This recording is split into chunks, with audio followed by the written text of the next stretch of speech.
I was sent the portable mini curling iron. Isn't it cute? It has a little cap as well. And let's see how well it curls. So you just turn it on by twisting down here. And I've been heating it up. It takes about 90 seconds to heat up, so pretty fast. And then you just take the clamp right there, take it to the end, and curl your hair. So I'm just gonna curl some end pieces here. We'll let it sit for a few seconds and take it out. Wow, that's pretty impressive. So it gives a really good curl, packs a pretty big punch for such a small curling iron.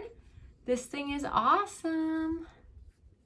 Really, really simple to use on all hair types. I have very wavy hair. This one's pretty simple right there. Great curls.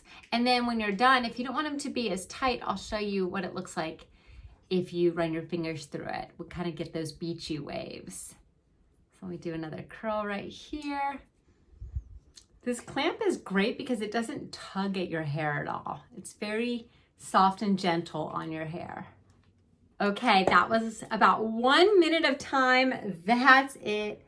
And now look at this glam hair that I got. That's awesome. You guys are gonna love this.